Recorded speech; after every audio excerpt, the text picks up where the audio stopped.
Good afternoon, everyone, and welcome back to the Gatedeck Arena in Magdeburg, Germany, for the gold medal match of the EHF Cup finals between Saint-Raphael Var of France and Füchse Berlin of Germany.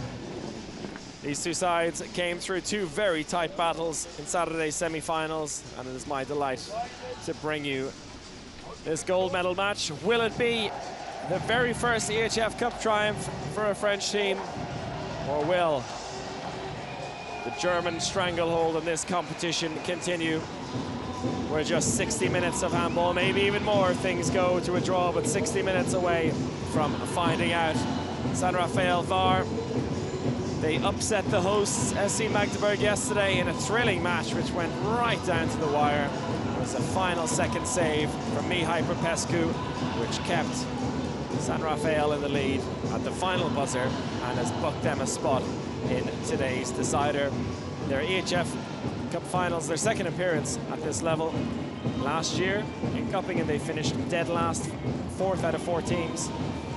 This time around they won their semi-final against the hosts, and they will now face Füchse Berlin, the 2015 champions who won on home court themselves 3 years ago, beating HSV Hamburg by 3 goals in the final. They lost last year's final to Göppingen, so they are old hands at this level. They know how to win, they know how to lose, they know what it takes at the final stage of the EHF Cup. As throw-off is set for 3:15, so in about 18 minutes time, so we got a lot of time to get into this game as we see the two teams down below just finishing their warm-up. Saint-Raphael Var already off the court, where Füchse Berlin are just practicing their half-court fast breaks before they make way, put on their kit and get ready for this final. Hope you've enjoyed the action so far this weekend. It's been thrilling stuff. Our semi-finals yesterday were so good, so close. As I mentioned before, Saint-Raphael Var reaching the final with a single goal victory, 28-27 over SC Magdeburg, while Füchse Berlin, they were pushed all the way but ended up with a relatively comfortable 27-24 win over Frischhoff Göppingen.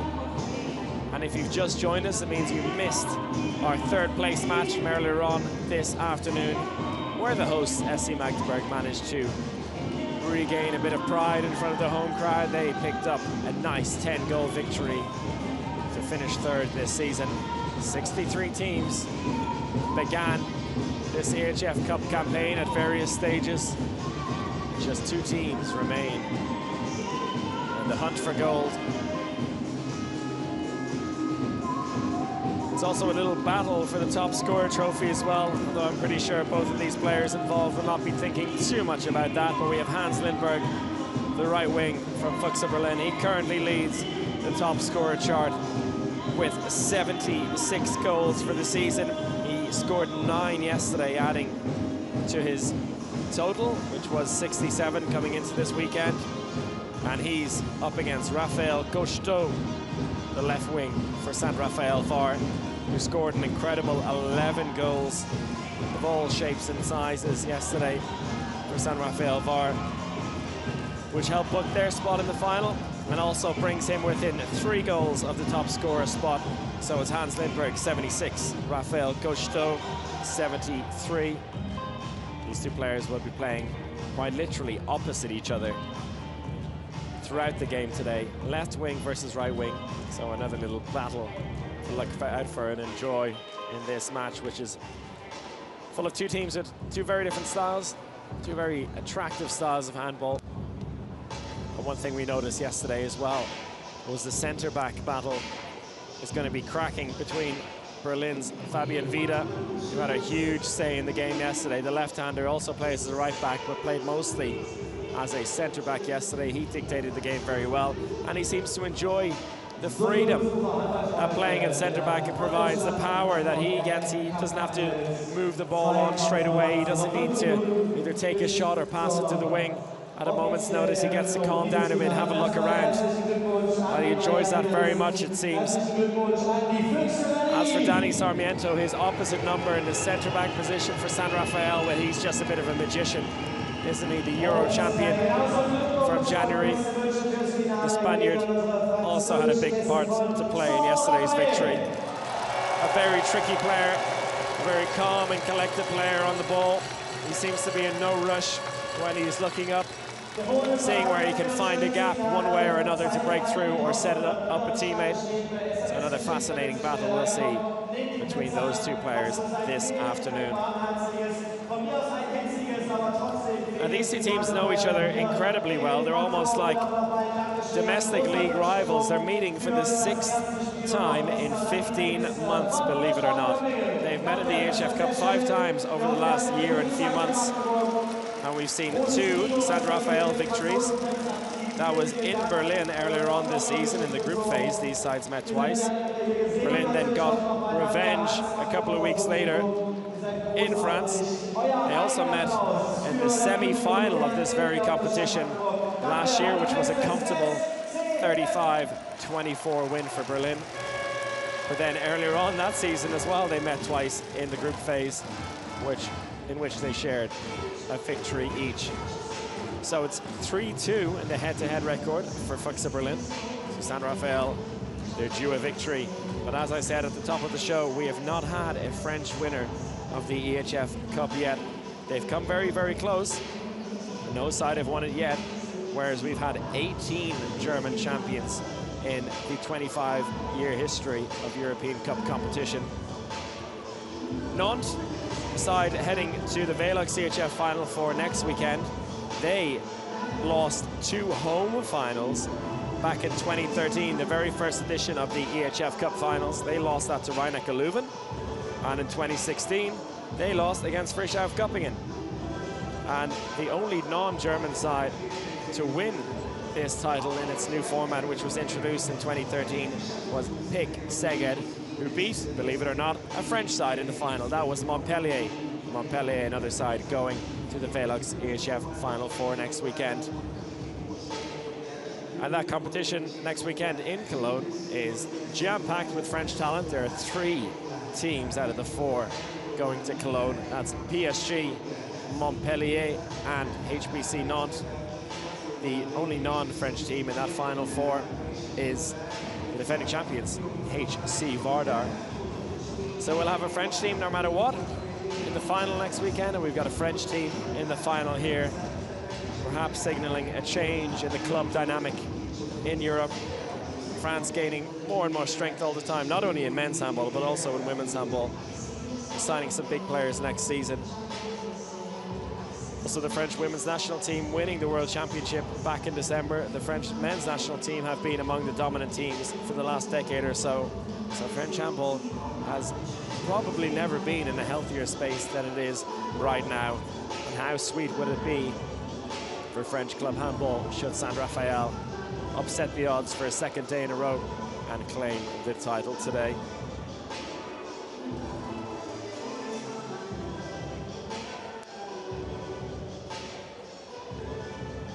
We're just about 10 or 11 minutes away from throw off here, and we're just waiting to introduce our referees. 2 teams for the big match. And it looks like we're going to have a packed house again. These Magdeburg fans, the vast majority of the crowd has been Magdeburg, of course. Despite losing the very first game, the semi-final, they have supported this event, tried to do their club proud throughout the weekend, showing up for the non-Magdeburg matches, and I'm sure they will do the same for this big final. No matter what kind of handball fan you are, if you've got tickets for a final of a European competition, you're going to come to it.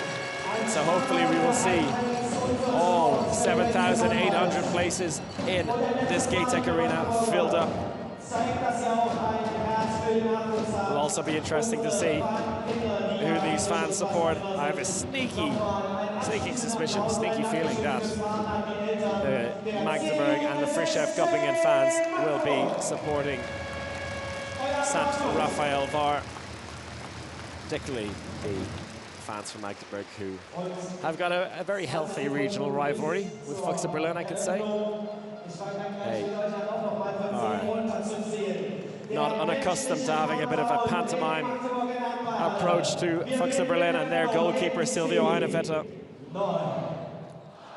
So I'm sure there'll be a brand new set of French fans in the stands. You hear the countdown now as we're about to begin the introductions. And we will begin with our referees. I mentioned earlier on this afternoon that our referees come from Denmark today. We have Per Olesen and Klaus Graham Pedersen, two very experienced referees. They've been around the European handball scene for a while, and this is a perfect opportunity for them to show just how capable they are. A European final, they're the only two on the court now. You can see them in their bright orange tops, provided by Salming, of course. There they are. There's the two men in the middle. Mr. Olesen and Klaus Graham Pedersen.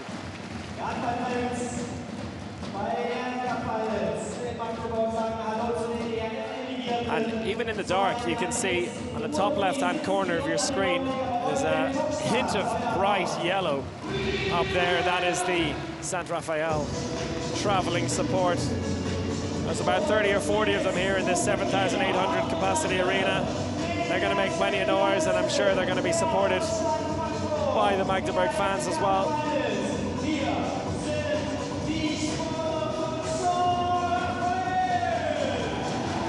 And it is Saint-Raphael Var Handball who will come in first.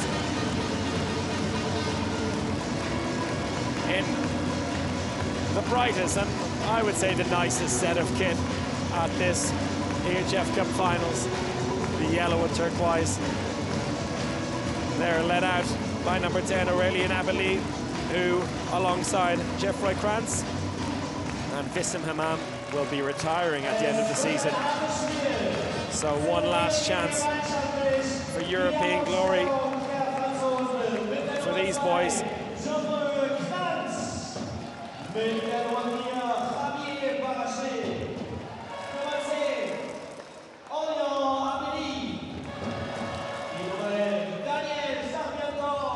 Sarmiento on your screen, as I mentioned before, so influential in the centre-back position.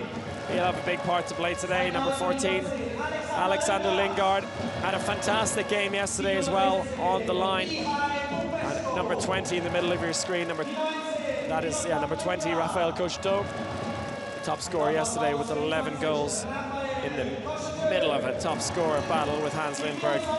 If he has a big game today, they will definitely have a chance. As I mentioned before, we have a few new French fans in the arena. The Magdeburg fans switching allegiances for this game, despite losing to them yesterday. Adrien de Panda, number 32. Very important player, brilliant defensive player, but also very, very handy in the right-back position. Wissam Hammam, also a very important defensive player. Artsem Karalek, the number 50, the Belarusian line player, very capable as well. Between him and Alex Lingard, they've got a fine pair of line players. Also a big, big performance needed today by their goalkeeper, Mihai Popescu. Made some brilliant saves yesterday, definitely did his homework on the opposition, knew exactly where they were shooting, made it look easy at times. If he has another big game, well, there'll be a good chance for this French team, and you can hear the boos ringing around the Gatek Arena for the introduction of Füchse Berlin. They have their own pocket of fans as well, alongside the right-hand side of the court, as you can see it, and where the players are now clapping and throwing the balls towards. That's where the Füchse Berlin fan block is.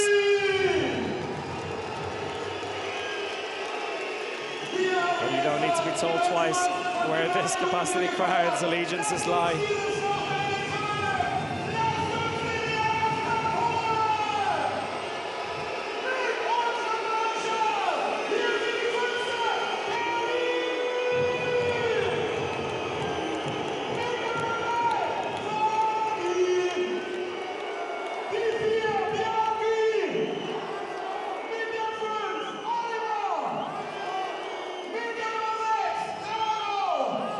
lacking in atmosphere, that's for sure. You saw Fabian Vida there, number 3. Right back, come centre back, very important player. Also, Bjarki Eilison had a good game in the left wing. Number 18 in the middle of your screen, Hans Lindberg. Top scorer yesterday with 9 goals, top scorer for the season in Europe as well on 76.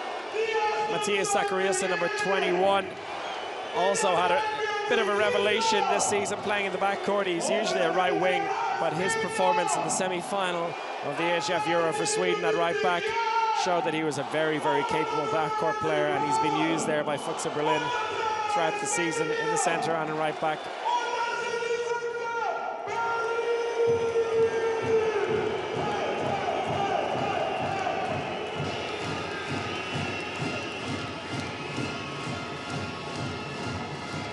You have the feeling it's going to be a battle in the stands as well. Many of these Magdeburg fans would have loved the opportunity to have their team face off against Füchse Berlin, but at least they can do it in the final now, adopting the French side, Saint-Raphael Var, as their own.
So we're nearly at the end of the formalities. That's the EHF anthem played.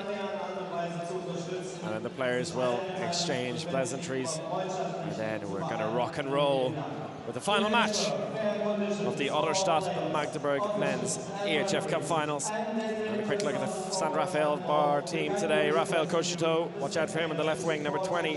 Aurelien Abeli, Danny Sarmiento, Adrian Di Panda, also Javier Barche will mix it up in the backcourt. I mentioned the 2 line players, also very, very capable. And Mihai Popescu. Between the posts, we'll have a big game.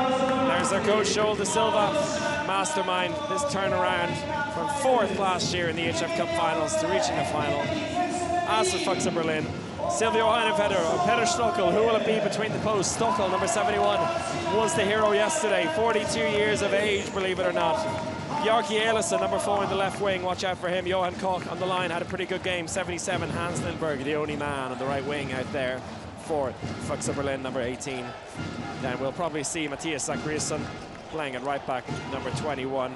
Fabian Vida, number 3 in the centre, and Paul Drux alongside Stipe Mandalinic, number 95 and number 9 playing at left back. And there's their coach, Vladimir Petkovic. There's the head-to-head, Mihai Popescu and Peter Stockel, the 2 goalkeeper heroes from yesterday. As I said, not too sure which of the 2 goalkeepers will start for Füchse Berlin.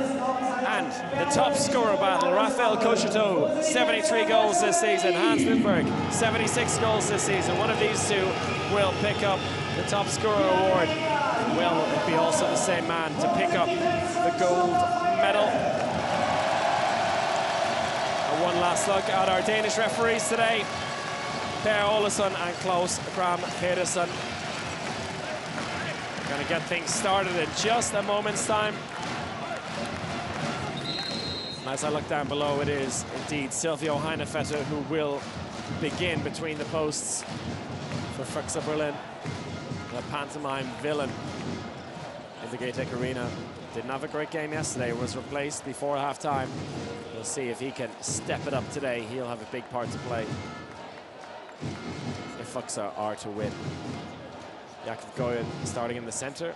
of defense there, which means it will be Saint-Raphael Var in their yellow turquoise tops, who will begin attacking from left to right on your screens. And here we go with the final of the men's EHF Cup. Saint-Raphael Var from France against Füchse Berlin from Germany.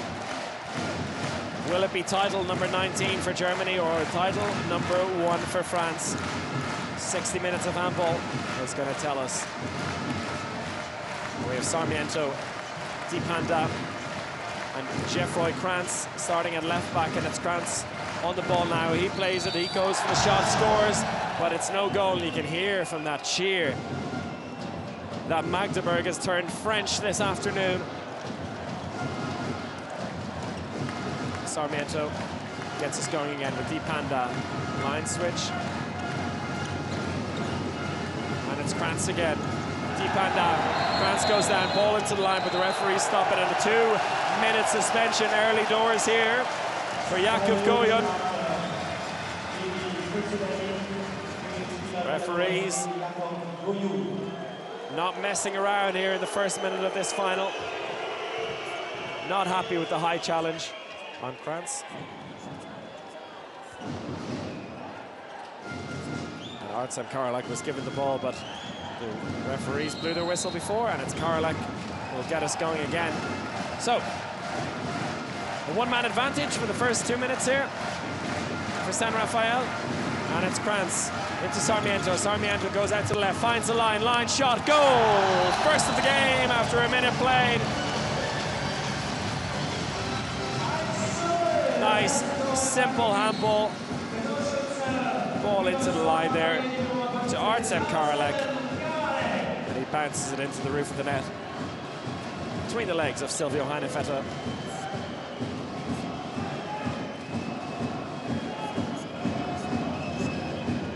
They open up with a 1-minute attack. They draw a 2-minute suspension and get the first goal of the game. Perfect start for Saint-Raphael. Let's see what Paul Druck's on the ball. Zachariasen and Füchse Berlin can come up with in response. Zachariasen into Paul Druck. Shot come in, saved by Mihai Popescu. Ball goes out over the sideline for a throw-in. So it remains in Berlin's hands. Nice easy shot, and Paul Drucks wasn't great from the backcourt yesterday. Very good breaking in and going 1-against-1, but his long-range shooting wasn't up to scratch. And not much better early doors here. Fabian Vida into Zachariasen, back to Vida. He's got space to shoot. He plays it off to Drucks though. Drucks cuts inside, tries to find the line, but there's 3 defenders there waiting for him.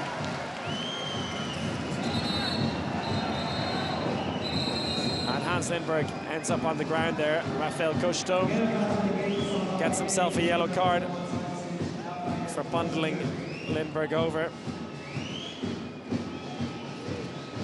It's good defending so far from Saint-Raphael. And Berlin playing without a goalkeeper at the moment. They've taken the keeper out to even up the odds in attack. 6-on-6. Zachariasen to Drucks. Line switch coming with Koch. Koch back into Drucks. Fabian Vida out to Zachariasen. Vida again, space to shoot. Plays it off to Drucks. He goes 1-against-1. Plays it out to Eilison, but Eilison has no space it up. The hand is up for Passaplay. The shot is wide to the right. Good defending by Saint-Raphael. Dipanda out to the left. Dipanda again. Sarmiento. Adrien Dipanda. Is there space in the left? There isn't. Krantz decides to slow things down. 3 minutes played here. 1-0 lead for Saint-Raphael. Adrien Dipanda. Sarmiento. Kosto goes in as the second line. The big man, very easy target to find on the line if needs be. Shot comes in, it's blocked and saved on the way through by Silvio Heinevetter. He makes his first save. Important for his confidence as well. A real confidence player. Ball out to Hans Lindberg on the wing. The referees say he was standing inside, no goal. Not standing inside, rather, standing outside as he received the ball. Eagle-eyed judgment there from the Danish referees. I certainly couldn't see that from up here. But they judged their fellow countryman Hans Lindberg to have been standing out over the line when he received the ball. So no goal, still 1-0. Krantz to Sarmiento. He cuts back along the left, plays it into the line, and that's just a free throw. Good defending by Jakub Gojon. Not deterred by his 2-minute suspension early on. Referees call a halt to the game for a moment, just as the distribution of resin on the ball is evened up. Here we go again with Krantz. Plays it off to Dipanda. Dipanda cuts across space, plays it into the left. Sarmiento cuts in again to the center. He plays it into the line. Beautiful behind the back pass, and that is a penalty. Daniel Sarmiento, excellent from him. Yellow card to Fabian Vida, nothing more, but it will be a penalty. Look at that again. Drifts across and a blind pass behind the back. Well taken by the line player. And it's Rafael Gusto, fresh from his 11-goal performance yesterday. Steps up to take the penalty. He fakes it once, and he puts it through the legs of the keeper. 2-0 to Saint-Raphaël, 5 minutes played here. He's delighted, let's look at that again. Right under the legs of Silvio Heinevetter. That took a lot of bravery to put in. And it's 2-0 to the French boys in yellow. Lindberg comes around in his second line, ball off to Drux. Drux plays it out to the right-hand side. Shot saved by Popescu. He's showing the form of yesterday again, Mihai Popescu. Fabian Vida opened up a decent angle for himself, but went for the near post. Mihai Popescu, he stopped him again, and it's a 2-0 lead still. No goal in the opening 5.5 minutes here for Berlin. Slow start for them, but very good defending overall from Saint-Raphaël. Here they are in attack, ball in by Dipanda, and it's a beautiful finish. Beautiful handball, what a pass by Dipanda, and what a finish by Artsem Karolek. And it's 3-0 after 6 minutes. This start could not have been any more perfect. For the boys from Saint-Raphaël, look at that again, completely blind shot. Excellent stop, or excellent catch and finish by the Belarusian. 2 for him, 3 for Saint-Raphaël. Ball across to the right-hand side to Zacherson. Fabian Vida now, he goes up, he shoots, saved again. Rebound goes to Hans Lindberg, he keeps it in play. Rafael Cocheteau not messing around. The referees bring them back to start again. Lindberg was going to go in as a second line, change his mind there. Zacherson cuts across, back into Vida. Paul Drux, low shot, scores, first of the game. For Füchse Berlin, important for them. It's taken them 7 minutes to find the back of the net, but they've finally done it. Paul Drux going for the low shot.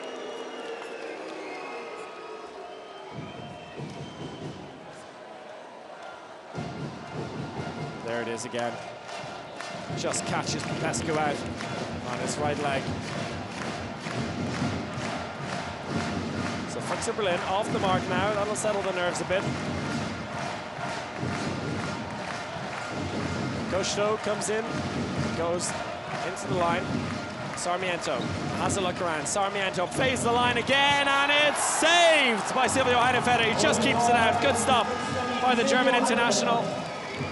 Excellent handball again, finding the line, but this time equal to it. Ball out to Ellison, not much room to play with, and it's saved by Popescu. Not sure what he was thinking there. He only had one step. And in those situations, you want to usually go down low, try a bit be a bit tricky about it, but he shot it straight into the hands of Mihai Popescu. Still just the 1 goal for Füchse Berlin. 8 minutes 20 on the clock. Shot by Dipanda, saved by Heinevetter. Silvio Heinevetter not messing around himself. Good save from him again. 3rd of the game. Drux into the middle. Vida, Drux 1 against 1. Plays it across, beautiful pass, and that's a nice finish as well. Brilliant vision by Paul Drux, and he draws the 2-minute suspension as well. And a rare goal for Drago Vukovic. Usually a defensive player, but he went up the court there in the fast break. stuck to his position and he put that one away. So 2-minute suspension for Artsem Karolek. Deficit down to just 1 goal.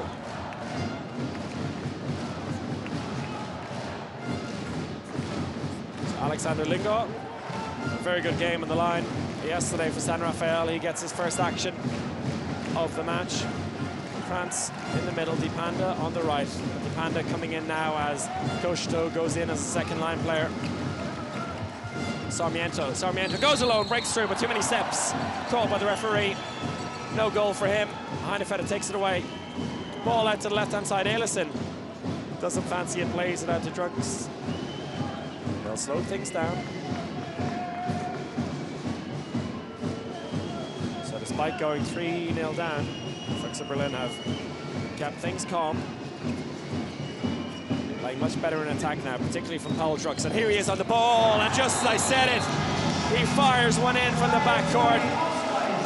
And we're level at 3. Second goal of the game from him. Struggled a bit with his long-range shooting yesterday, but this time he had the space to run into, and he fired it into the top right-hand corner. Nice finish by the German international, Paul Drux. 10 minutes played, this EHF Cup final, and it's 3 apiece. Dipanda plays it out to Krantz. Nice ball into the line, eventually goes to the wing. Wasn't expecting it though, spin by Dipanda, gets it out to Krantz. This time there is space on the wing for the shot, and it's saved. Silvio Heinevetter again. He is on fire early doors here. And the crowd don't like it. It was nicely set up by Miroslav Jurka, and in the end, he shot it straight at Silvio Heinevetter down the other end. Ball goes in to Johan Koch, but he's fouled by Dipanda.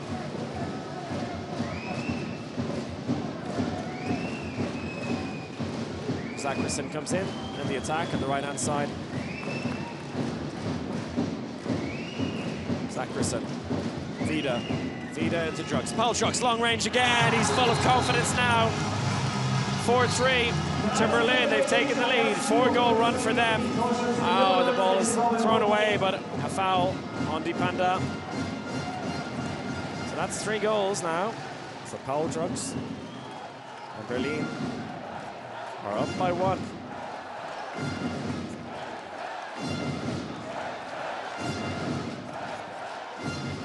Sarmiento switches with Linga.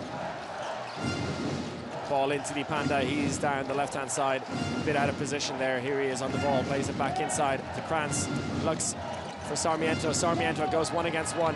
Jigs around. Doesn't find any luck. Ball into the line to Dipanda. Saved again. Silvio Heinevetter. Another big save for him, and a chance now for Berlin to open up a 2-goal lead. They're on a 4-0 run at the moment. They were 3 down early doors, but have responded beautifully. Eilison goes in on the second line, but doesn't find much joy, and he'll go back out to the left wing. Wissam Hammam waiting out there at the top of this defense, around 9 meters, waiting to take on whoever dares to come near his area. Fabian Vida goes 1 against 1 against Hammam, plays it out. Paul Drux, long-range shot, and it's wide to the right. Fancied himself a bit too much on that occasion. It was going also well for him, but rushed that shot a little bit. Dipanda out to the right-hand side. Sarmiento plays it to the wing. Space for the shot. Spun, but inside by Jurka. No goal. Ball into the line is a good one, and it's finished by Matthias Zackerson. Good counter-attacking again, and it's a 2-goal lead to Berlin. Ball to Koshto. Koshto fires it in. Excellent counter-attacking from Saint-Raphaël in response. And he takes a couple of men down with him as well. There's carnage down there in the Berlin area. Nice ball in from Vida, collected by Zackerson. And he just waits and places it around. Good vision by Dipanda as well to play it into Koshto. His second of the game, which means he's just 1 behind Hans Lindberg in the top scorer chart, 76 to 75. Saint-Raphaël, after conceding 5 on the trot, done well now to get the goal. Settle things down again for them. Such a perfect start for them. They know they're capable. They showed that yesterday as well. They've got a job on their hands today against Berlin. Ball into the line is nice! Nice pass in by Matthias Zackerson. Lindberg gets his hands on it and he scores his first of the game. Down the other end, equally good in the fast break. End-to-end stuff here. Geoffroy Krantz in his final international match for Saint-Raphaël. Look at that pass in, first of all, by Lindberg. And again, Dipanda turns provider as he plays the ball in to Krantz. So things are really taking off here now. Almost 14 minutes played, 11 goals scored, 6-5 to Berlin. Paul Drux plays it into Vida. Vida breaks through, ball into the line, but there's no way he was going to get through there. The shirt ends up over the head of Johan Koch, who decides to pull it over a bit more to add a bit of emphasis. And it's just a yellow card. I don't know what he thought he was. If he had scored that goal, it would have been one for the ages. Talk about blind goals, that definitely would have been one. Zackerson does brilliantly to break free. So quick on his feet, and he makes it 7-5 to Berlin. Dipanda, does he fancy the long-range shot? No, he doesn't. Plays it back to Krantz. Slow things down a bit here. Let Sarmiento take over. Indeed, Dipanda will come off and allow Javier Barachet, former PSG player, to come on and right back, number 4. It's Barachet on the ball. He breaks through, he takes a shot and he bounces it off the post. Unlucky for Barachet. Paul Drux takes it away down the middle, almost loses it. Berlin slow things down. 2-goal lead for them at the quarter-way mark in this final match, the gold medal decider at the Otterstadt Magdeburg EHF Cup finals. Magdeburg won the bronze medal earlier on this afternoon, beating Frischoff Göppingen by 10. That was a tight first half here. We've had tight games for the most part, and it looks like this one will be no different. Vida, ball into the line is a nice one to Eilison, and Eilison gets his first goal of the game. Missed one from the left wing early doors, but makes no mistake from the line. Barachet slows things down. So a 3-goal lead now for Berlin. They're on an 8-2 run. And a bit of danger now for Saint-Raphaël. Got to become a bit more imaginative in attack. Show a bit more in defense. They had Mihai Popescu saving everything at the beginning, but now they cannot rely on him to save absolutely everything. Really do with a goal here. Cocheteau goes in as a second line. Sarmiento, Barachet, Sarmiento again. He goes 1-against-1. Does he break free? He finds a line. Cocheteau's shot is no good. The referees blow for a foul. Go again. Abili.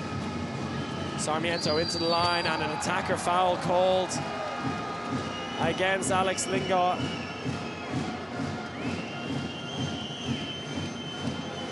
Five still. In serious danger now as the injured Füchse Berlin players watch on. Had a few injuries over the last few months. Stefan Faith, the most recent of them, picking up a knee injury recently, so he's missing the end of the season. Such an important player, but Zackerson, what a shot! Oh, and he's not the biggest man, but he's got a wicked shot on him. Matthias Zackerson fires one in. Look at that again. Ball across. Zackerson saw the space and rockets it in off the underside of the crossbar to give Berlin a 4-goal lead. And it's a timeout for Saint-Raphaël, 9-5.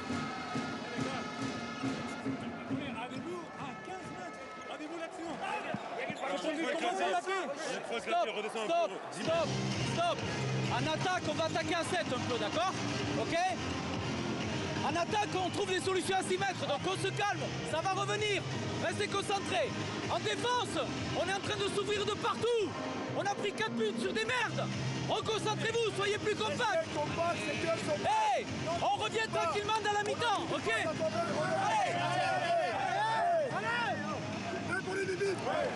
Gegen Baruchel, geh nicht raus. Wo ist Erik? Erik, geh nicht raus gegen Baruchel. Aber hier Schlagwurf, was ein Kreis. Der Baruchel geht zu dir. Wo ist Kreis? Er wird nicht über dich. Kreis soll unter Kontrolle nehmen. Okay, wo ist Fabi? Fabi, du gehst ins Spiel, ja. Du bist Spieler halb. Und Kreis soll, wenn wir haben jetzt den Griff, die kommen nicht klar mehr. Die Deckung. Die suchen und Kreis. Okay, auf, weiter, weiter. Du kämpfen wir auf.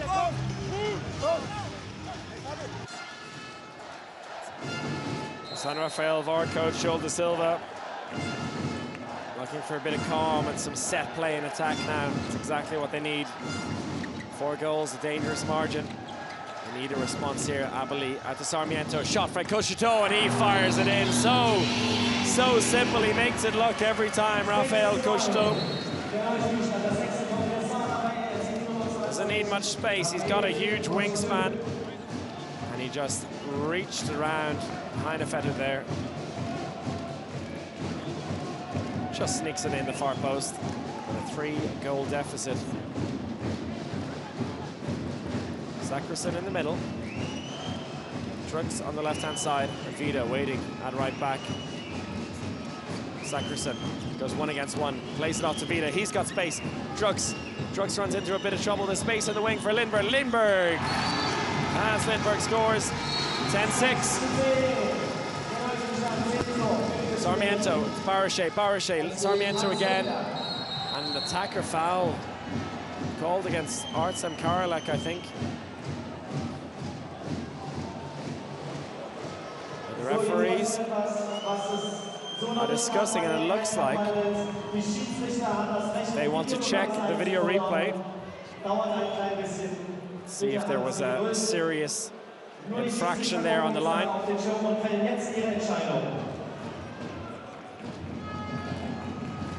And they believe it's nothing serious. I think the question there was about the arm of Artsem Karalek, whether he'd elbowed someone. From there, it doesn't look like anything super serious, to be honest. The referees are satisfied. There was nothing more than an attacker foul. And a Berlin ball.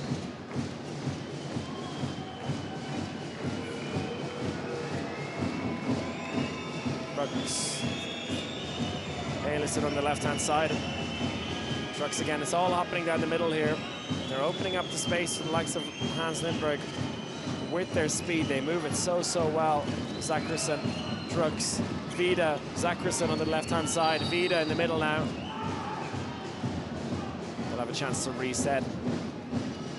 Trucks and Zackerson putting themselves on the right hand, the correct side of the court. Zackerson, Vida. Vida goes up, tries to find the line. He does find the line, and that's just a free throw. Good defending again by Wissam Amam. Johan Koch. Not having a lot of luck so far today. He's in a real battle with these defenders. And they go again. Oh, and it's lost by Fabian Vida. He drops it. Fast break opportunity, and it's put away. That's much needed. And it's Arthur Vigneron. Makes it 10-7. After Fabian Vida just left it behind him. Here he is on the ball again. A yellow card given. As we see that fast break once again. Arthur Vigneron backed himself.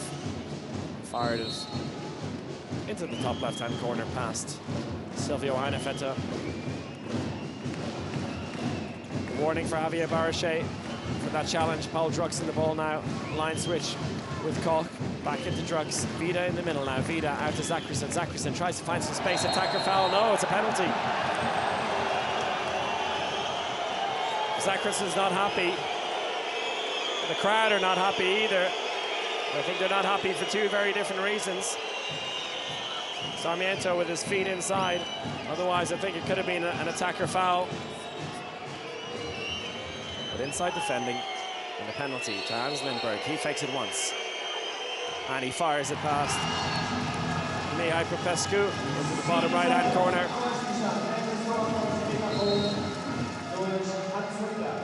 First penalty of the day for him. And no messing around. Slides it past the left leg, the standing leg of Popescu. To retain a 4-goal lead. And now Saint-Raphael playing 7-on-6 in attack. The keeper is out. Sarmiento plays it into the line. He's got free with his left. That'll be a penalty of his own. Not enough power on the left hand to get past Heinevetter, but the penalty stands. Artsem Karlek with that one.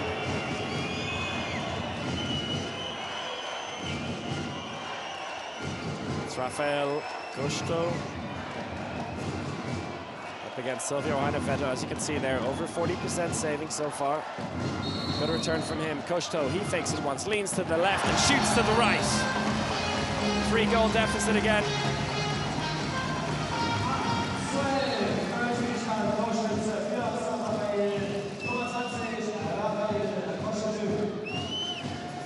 Second penalty for him.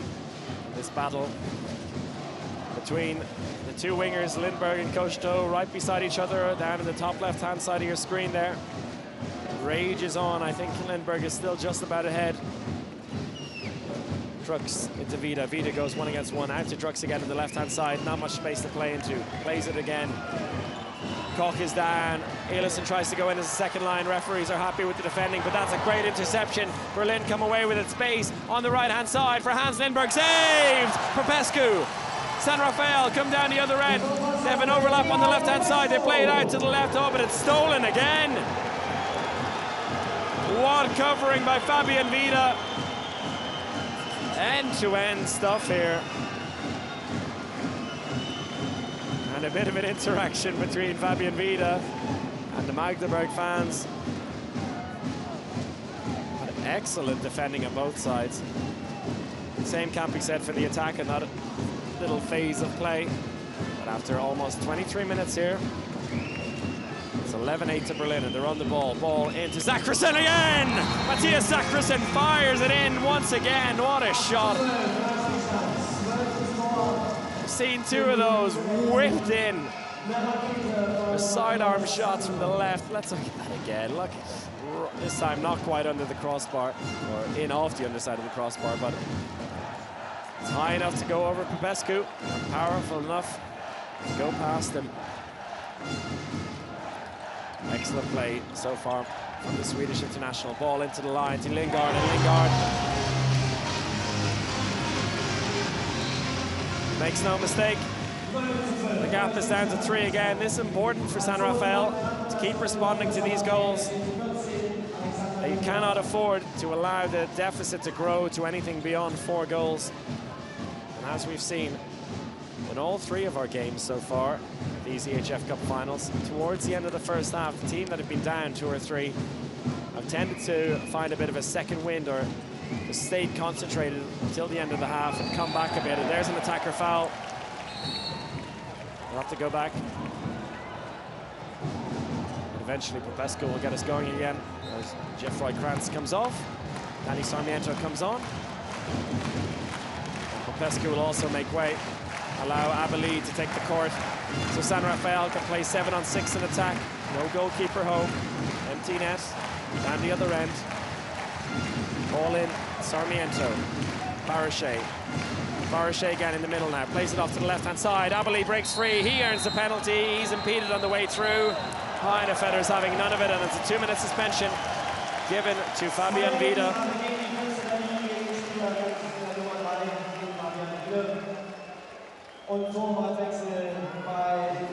Good movement in the backcourt there, with the empty switch allowing Barachet to get up ahead of steam in the middle. As he received the ball, played it across to Abeli. And it was always going to be a situation, once he gets touched like that, it's either going to be a goal or a penalty. It was a goal, or a penalty rather. Cocheteau trying to turn that into a goal. He does. He converts the penalty past Peter Stockel.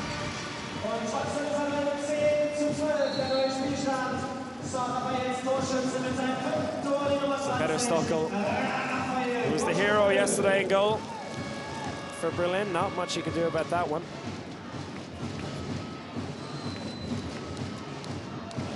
They take the keeper out themselves to play 6-on-6 in attack, evening up the odds. Vukovic on the left-hand side now in attack, in for Vida. Drugs with the shot, saved by Popescu, nice and easy for him.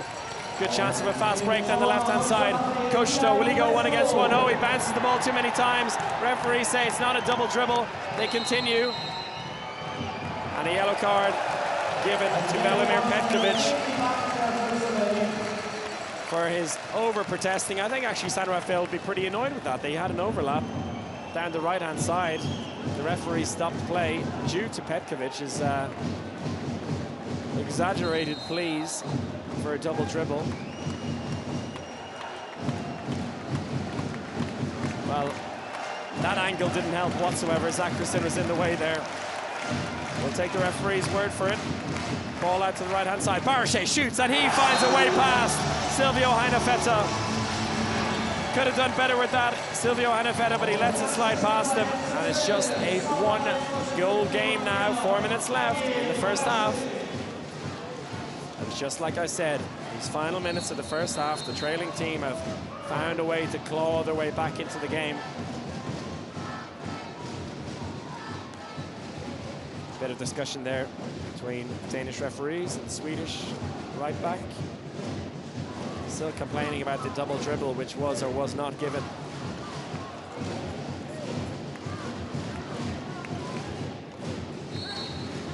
Go again.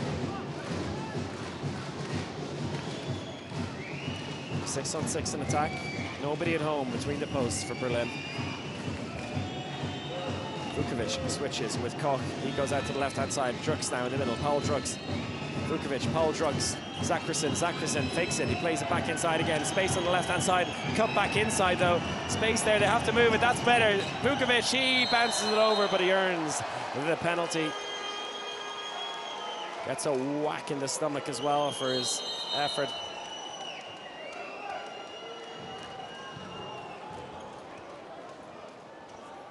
Breaks free there. Just the contact with Arthur Vigneron. Just winded him a wee bit. And he earns a penalty. As Alexandre Demal comes in between the posts to face this penalty. Mihai Popescu had no luck against Hans Lindberg from the 7-meter line. Koshito is saying something to Hans Lindberg. He's telling him he's going to shoot to the top left. And he shoots to the top left and scores. Bounced it in. And it's a 2-goal lead once again. Lindberg through the legs. More like the top middle. Nice finish by Hans Lindberg. Yeah, not much left about that. But anyway, 3 minutes left. 2-goal lead, another for Hans Lindberg. Sarmiento. Barachet drifts into the middle now. Sarmiento back into Barachet. Barachet plays it out to Koshto. Isn't a great pass, but he keeps it in play. Barachet. Sarmiento goes 1-against-1. Tries to break free. Plays it into the line. No luck, and that's a corner throw. Barachet again. Drifts out to the right-hand side. Tries to open up this defense a bit. Sarmiento goes for the shot off the crossbar. Rebound stays in Saint-Raphael hands. Nice shot there, but just off the crossbar. Just over 2 minutes left to play. 7-on-6 in attack again. Ball out to the right wing. Shot comes in. It'll be a penalty if it's not a goal, but it is a goal. Arthur Vigneron. Huge contact there.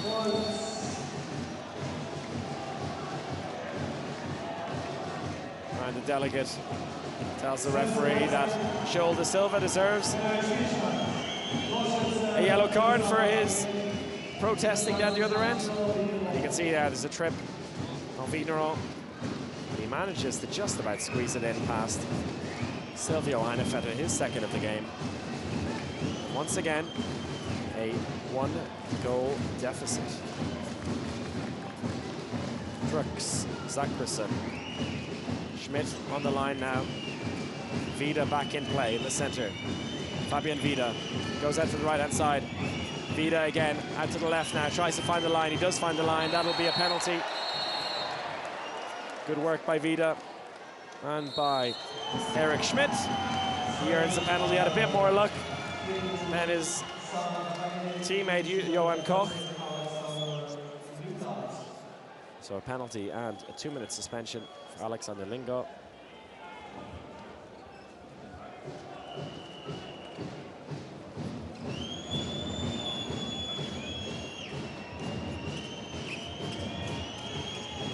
Hans Lindberg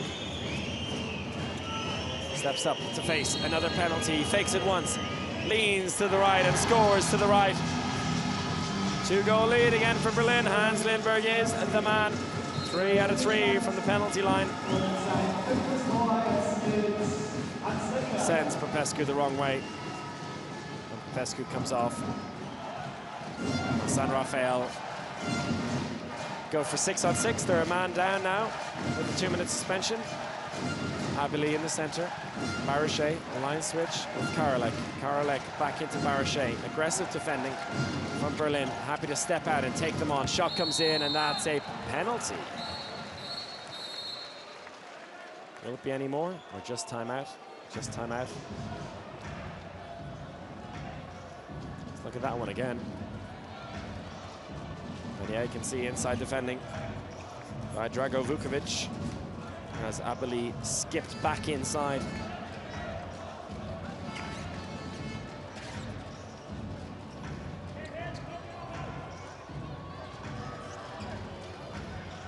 And the Koshto-Lindberg battle rages on from the 7-meter line. This time Rafael Koshto, he fakes it once and he scores. Bottom left-hand corner. They're back within 1 again. Rafael Koshto, Hans Lindberg, both perfect from that 7-meter line. Heinevetter, he felt he knew where it was going. He just couldn't get his hands there. Blaming his right hand for that one. So close, but no dice for Heinevetter. And the timeout is called with 11 seconds, 12 seconds left in the first half as Velimir Petkovic sets up the final play for Füchse Berlin in this opening period. Ein Pass mit ihm, geht dann und dann machst du deine Sache. Wir haben 12 Sekunden, ja. Du musst dich anbieten, weil die werden jetzt versuchen, offensiv zu spielen, ja. Joe. Okay, du musst dich anbieten und gehen wir durch. Ist okay, 12 Sekunden wir haben. Ein Pass mit ihm und dann du wächst an. Bei dieser Spekulation von Nummer 3, dann können wir durchgehen. Okay, ruhig und zu den Laufen.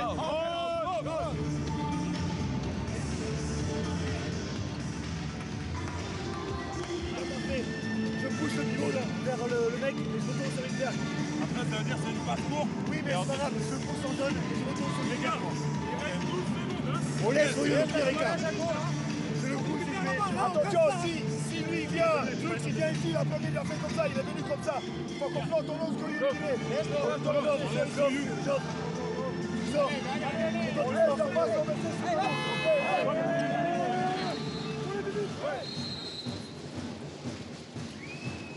10 seconds left to play. Vida finds the line all alone and he shoots it over the top. Is there time for one last shot? 3 seconds left. I don't think there is. They could have called a timeout, but they did not call the timeout, and that is that beautiful pass into the line. So much room. It's Goyan with the shot in the end. Don't know if you got a nosebleed, too much time to play with, too much space to play with. Fires it past the keeper, but bounces it over the bar. Too much on it. And at halftime here, in the gold medal match at the Ottostadt Magdeburg men's EHF Cup finals, it's Saint-Raphael Var 13, Füchse Berlin 14. Just like our 2 semi-finals yesterday, there's almost nothing to choose between the sides. An enthralling 30 minutes of handball we've had. Saint-Raphael opened them much better. They opened up a 3-goal lead in the opening 6-7 minutes with some great saves by Mihai Popescu. Then Silvio Heinevetter showed up in the Berlin goal made some brilliant saves of his own and helped Berlin to claw their way back and also take the lead. They had a pretty healthy lead at one stage of 4 goals before Saint-Raphael brought it back within just a single goal. Actually, better scoring percentage for Saint-Raphael so far. They've just turned the ball over too often. 6 turnovers, a bit too much at this level. Saving percentage, not too much to choose between Mihai Popescu and Silvio Heinevetter, both having a relatively good game so far. So Rafael Koshito leading the way for Saint-Raphael, and Hans Lindberg, I believe, leading the way for Berlin. Yeah, as you can see, Rafael Koshito with 6 goals so far, and Hans Lindberg with 5 for Berlin. Matthias Zackerson scored 4 of his own, including 2 rockets from the backcourt. Paul Trucks had a very good start to the game as well, has been a bit quiet since then. After that, a lot of contributions, 2 or 1 goals from the Saint-Raphael Var boys. Fabian Vida yet to really come into it, not had the game he's had yesterday. We'll see if he can improve on that in the second half, which will start in about 13 minutes time. So I'm going to take a little break and be back with you very, very soon for coverage of the second half between Saint-Raphael Var and Füchse Berlin.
Dieser Runde ist für dich mit den Jungs, wenn ihr richtig laut seid, dann macht ihr gleich nochmal was. Wie laut gehen die alle eigentlich wirklich? Lieber Rookies, wollt ihr da noch was sehen? Vielleicht ziehen sich nachher noch alle auf.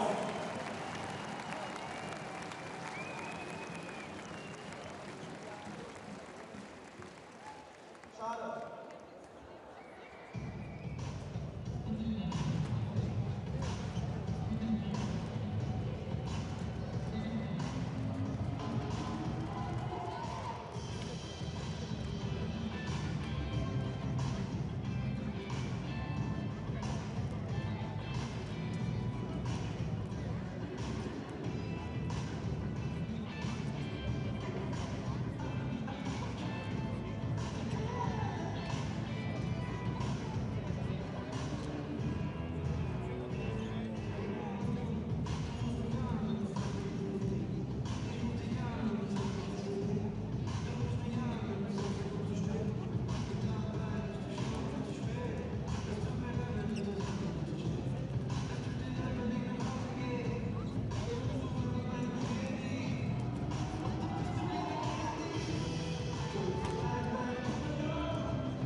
So you're very welcome back to our coverage of the big final here at the Otterstadt Magdeburg EHF Cup Finals. And at the break, it's Saint-Raphael Var Handball of France 13, Füchse Berlin of Germany 14.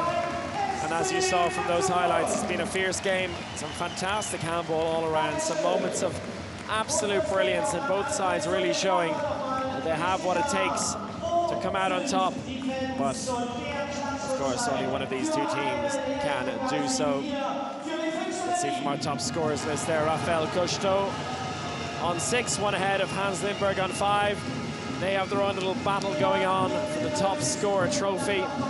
Overall, it means that Hans Lindberg is 2 goals up on Cousteau. But it's all about the team for the next 30 minutes. Silvio Heinevetter, after his disappointing match yesterday, has really upped his game in the second match, well, the final. He's made some fantastic saves, a bit quiet towards the end of the first half, but much better from him. And Mihai Popescu, much of the same. Brilliant start, a bit quieter towards the end of the first half. But one of these two goalkeepers could be the hero by the end of this one. So just 1 goal separating the two teams. And for Füchse Berlin, hoping to add another EHF Cup triumph after they won back in 2015 on home court. For Saint-Raphael, they have never won the title. A French team has never won this EHF Cup title. Could they be the very first?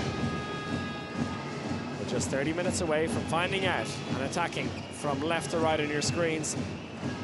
It's Füchse Berlin. And Fabian Vida on the ball now. Plays it into Paul Drucks. He takes the first shot of the second half, and the first goal opens up the lead to 2. In a very good start to the game. 3 goals early on. Was a bit quiet after that, but backed himself there. And he made the most of the one-man advantage. He puts it away, and it's 15-13 to Füchse Berlin. Now the Saint-Raphael suspension is over. They're back up to a full complement. Abili plays it into Sarmiento. Dipanda back in at right back, and here is Dipanda on the ball. He tries to go 1-against-1, tries to break free, but Kevin Struck just come in at left wing. On for Bjarkimar Ellison. He holds him up. It's a very big man, a strong defender.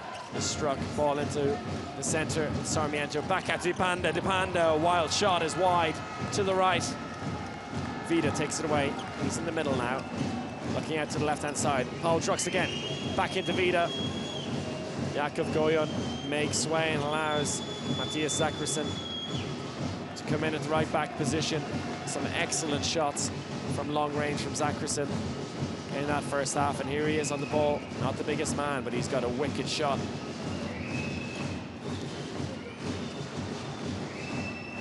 He instructs Kevin Struck to come in as second line. Here he is now coming in from the left wing. Strucks plays it across to Vida. Vida shoots and scores, bottom right-hand corner. 3-goal lead now. Excellent first 2 minutes of this second half. Clinical stuff from Füchse Berlin, and they open up the gap now to 3 goals again. Saint-Raphael Var not really waking up in these opening couple of minutes. Stumbled out of the blocks here, and they find themselves all of a sudden 3 goals down.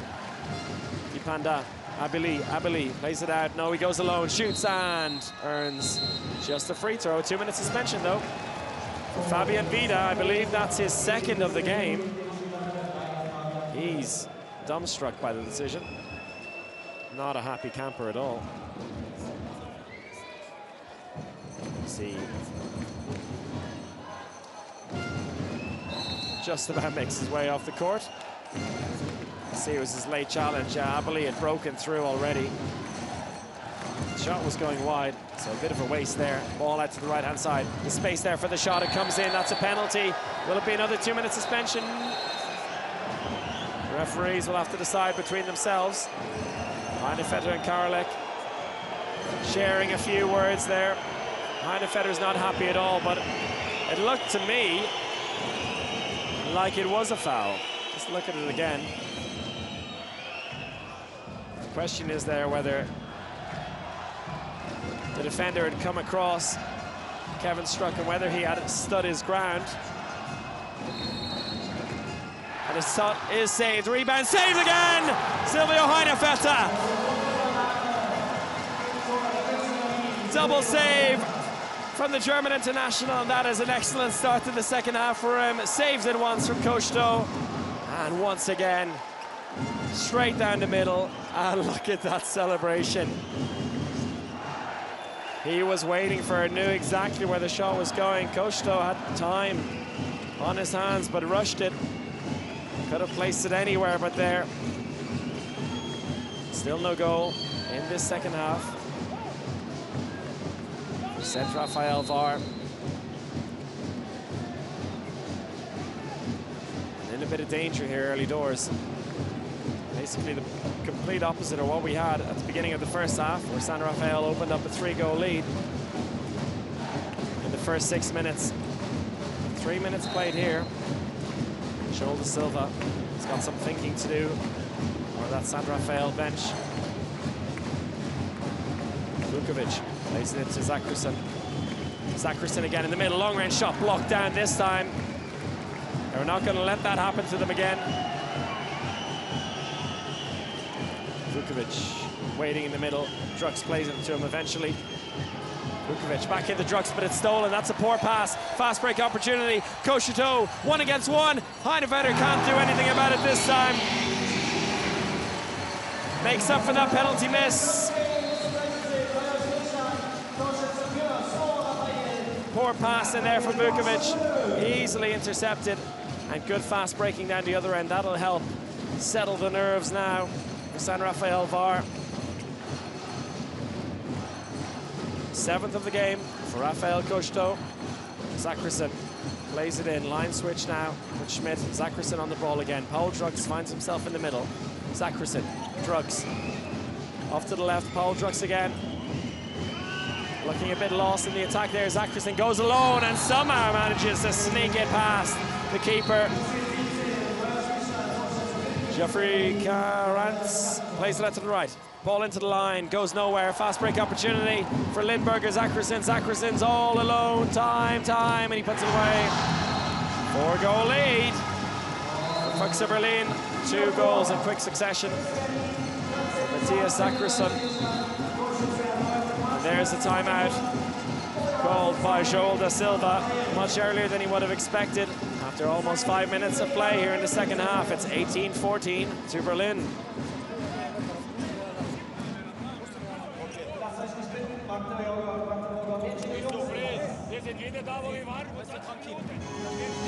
Revenu en première mi-temps de ces 4 buts, d'accord? Arrêtez de vous embrouiller la tête. Sur le plan défensif, ils sont toujours dans la volonté de rentrer à l'opposé, donc soyez vigilants, soyez proches les uns des autres. Après, sur les duels, quand ils sont retenus, ils essayent de lâcher la balle, donc arrêtez la balle. En attaque placée, continuez sur les grandes courses avec des changements et des renversements. En attaque, on a les solutions là, 6 contre 6, d'accord? Par contre, soyez attentifs aux passes, faites attention.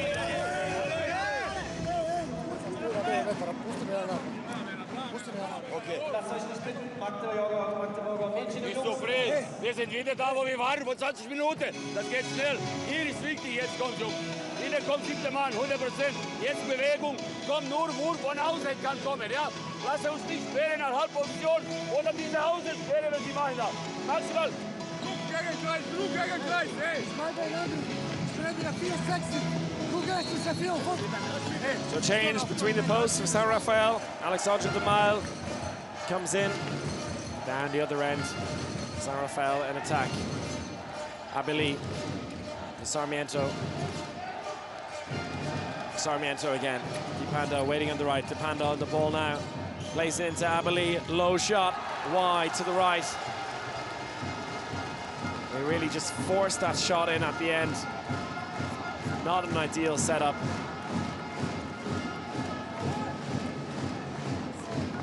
They really can't afford to be taking desperate shots at this stage, particularly just coming out of a timeout. I'm pretty sure that Joel Da Silva was not advocating that kind of setup and that kind of shot.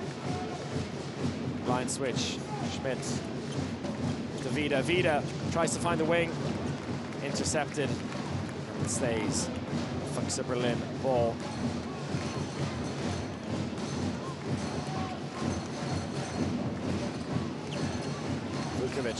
Line switch. Vida now plays it off to Drux. Drux goes way down. Hans Lindberg goes in as a second line. It's all packed in there in the middle. Saved. Rebound. Eventually finds Kevin Struck. Zackerson now comes in at right back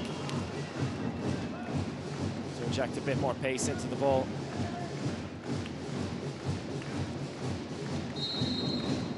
And it's Zackerson in the middle. Vida on the right. Eric Schmidt comes around in the line switch. Vida waiting in the middle for the ball. Vida has the ball now. He plays it off to Zackerson. Back into Vida. He's got space to work with. Not very confident with the shooting today. Tries to find the line. Does find the line. And Eric Schmidt puts it away. Nice catch. Nice finish. And it's a 5-goal lead now. Dangerous, dangerous territory for Saint-Raphaël. Beautiful pass in. As I said, Vida hasn't been too confident with the shooting today, but he's happy to assist. Eric Schmidt gets his first goal of the game. Abeli plays it off, but the referees blow the whistle. A bit too much aggression there on the line between Goyon, Karolek, Sarmiento. Goes it alone, tries to find a way through, but he's held up, shot behind the back after the whistle is blown. Karolek gets us going again. We've got 2 line players in there, no goalkeeper at home. Sarmiento plays it off. Dipanda tries to find the line, but 2 defenders waiting there as well. They're defending inside. That'll be a penalty. So the fluidity not really there. You can see Dipanda's pass coming from a mile away. They get away with it, they get the penalty. To be taken by Danny Sarmiento, and he drops it over the despairing Silvio Heinevetter. Nice shot there, just breaks the wrist at the last moment and drops it over him. Nice finish by Daniel Sarmiento. The EHF Euro winner back in January with the Spanish national team. Gets his first penalty of the day. Not having quite as much influence as he did yesterday in the semi-final. There's still time for him to make an impact. Drux tries to break through there, force his way through. He's fouled. Just a free throw.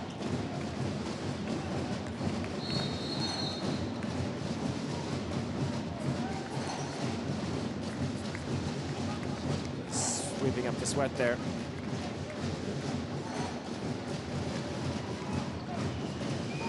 Redkovic knows how this competition is won. He lost the final last year against Göppingen, but he's won it in the past as Göppingen coach. Plenty of experience on that Füchse Berlin bench. Fabian Vida cuts back inside. Zackerson goes down the right-hand side, finds Lindberg, but that is a 2-minute suspension given to Jeffroy Krantz for the shove. Have to look at that one again. He's not happy with it. They can't afford to give away silly 2-minute suspensions like that. You can see him shoving Eric Schmidt away there, and that caused a bit of carnage. Referees did well to spot that. He serves 2-minute suspension. Vida now. Can he conjure up? He's got a man advantage. 2 line players. Goyon goes in there. Drux into Vida. Cuts back inside. Plays it back to Drux. Using Goyon now on the line. Plays it out to Lindberg. Lindberg with the shot. Spins it around the keeper. Hans Lindberg. Excellent finish. The man who's yet to win an EHF Cup. He's won the Champions League with Hamburg. He lost his first EHF Cup final with Hamburg against Berlin. Then moved to Berlin. Lost the final last year against Frischhoff Göppingen. So he now is on the verge of picking up his first EHF Cup title. And his 6 goals today could also pick him up another title That's the top scorer of this competition as a whole. Dipanda plays it into the line. Nice pass there, nice turn, and that's a penalty. Much better handball there, a lot more fluid in the backcourt. Opened up the spaces. It earned the penalty there. Artsem Karlek spins quickly. Doesn't get it past Heinevetter. And he gives his teammate Danny Sarmiento an opportunity to do just that.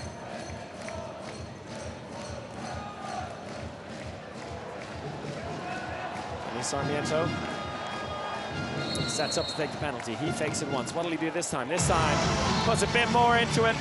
Dropped it over the keeper last time. This time he zips it into the left-hand side. Saint-Raphaël, 20 minutes left to play here. They're back within 4 goals. Can't afford to let the lead extend past 4 or 5. Just not enough time left on the clock. Vida takes his time, tries to draw in the defender. Drugs can't get it away to the left wing, who's got so much space out there. 25 seconds left on the 2-minute suspension. You can see what they want to do with it. They're just not moving the ball quickly enough. Vida plays it out into the line. Nice pass and off the crossbar. Rebound goes to Saint-Raphaël. So no goal there. Waste of the end of that 2-minute suspension. The pass was good, but the shot flung in against the crossbar by Eric Schmidt. So much space. He went high. Not accurate enough. And now the 2-minute suspension is over. Saint-Raphaël back up to a full complement and using all 7 players in attack. They've taken the keeper out. 2 line players waiting in there. Sarmiento, Barche, Sarmiento plays it out to the left. Space for Raphael Cocheteau, and he puts it away. 3-goal deficit. Raphael Cocheteau is 8th of the match.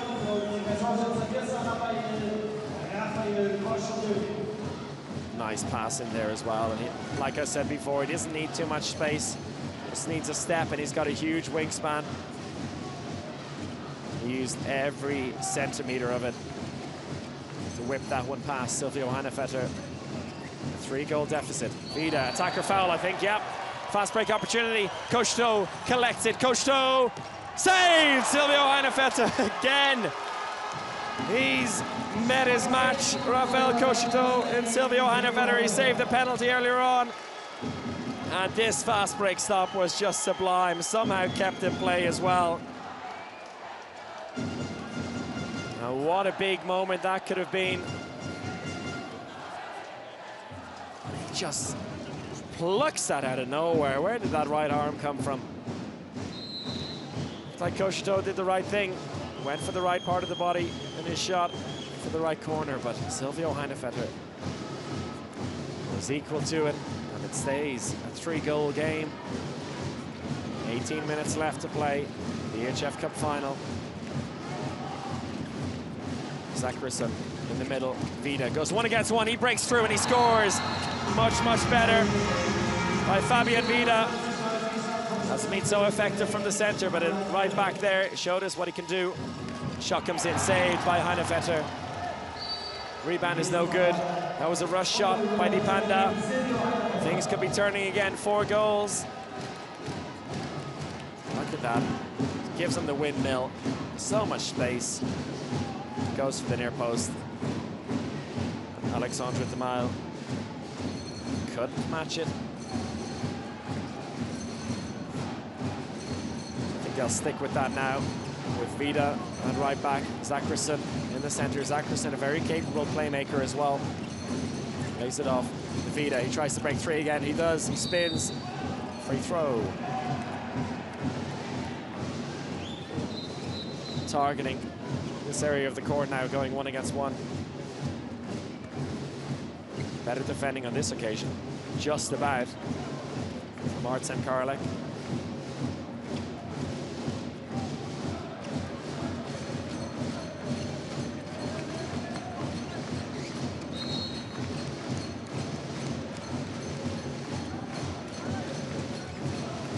Zacharson, Drugs. Look at that aggressive defense. They're stepping out to to 10, 11 meters if needs be. Saint-Raphaël trying to steal the ball here. Ball out to the right wing till Hans Lindberg saves. Rebound opportunity down the right-hand side. Good transitional defense from Berlin, though. They've got an overlap on the left and they use it. Krantz back inside to Dipanda. Krantz doesn't move quickly enough. He makes way, as does Dipanda. Ball hits Sarmiento, comes flying down and he throws the ball away. Nice idea, but he just rushed it. Coach wasn't on the same page as him. He's frustrated with his teammate there. But I think he caught everyone off guard, including his teammates. 16 minutes left on the clock. 4-goal lead is looking nicer and nicer. Füchse Berlin.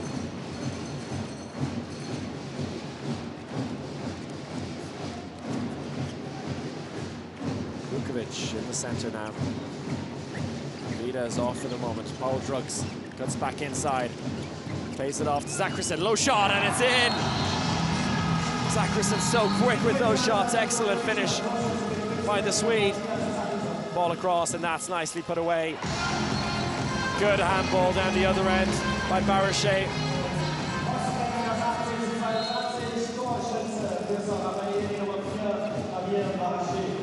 And it was a good response from Saint-Raphaël, but they need to start scoring on their own, never mind in a response to these Füchse Berlin goals. Nice pass in there, and Javier Barochet wasn't going to miss. There's a quarter of this game left. Kevin Struck goes in as a second line from the left wing. Drugs plays it inside. Oh, and he gave him a bit of a hospital pass as well. The referees give a 2-minute suspension. Seems a tiny bit harsh to me. Alexander Lingard, he saw the ball. Let's look at that again. Pass was floated a bit. Lingard thought he could go for it. He ends up cleaning Vukovic out. The intention definitely wasn't to take the man out, but it ended up looking worse than he meant it to be. He caught him in the face as well. A 2-minute suspension for Lingard. On the pass by Druxus to nobody. Nobody's home there on the left-hand side. What can Saint-Raphaël do with this now?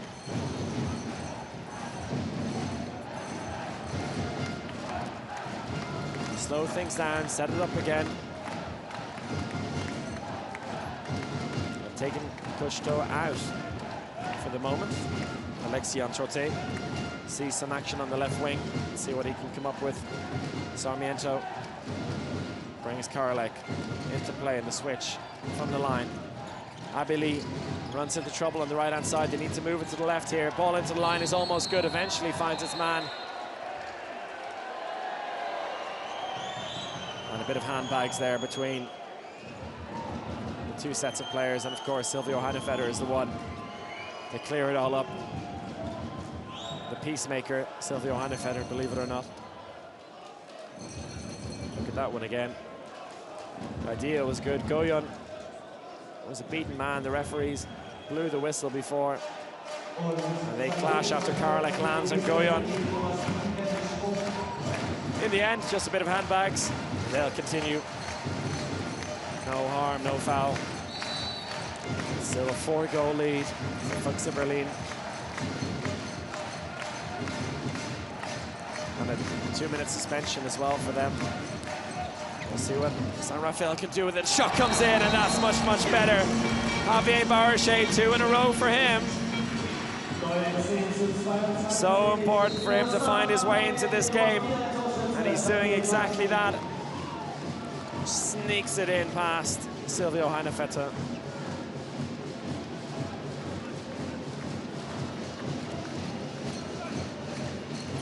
Vida, 1 against 1, plays it out to the right-hand side. Lots of space in the court now. Both teams on a suspension. Space on the left wing for the shot. Shot comes in over the top. Oh, it's bounced over the top by Kevin Struck.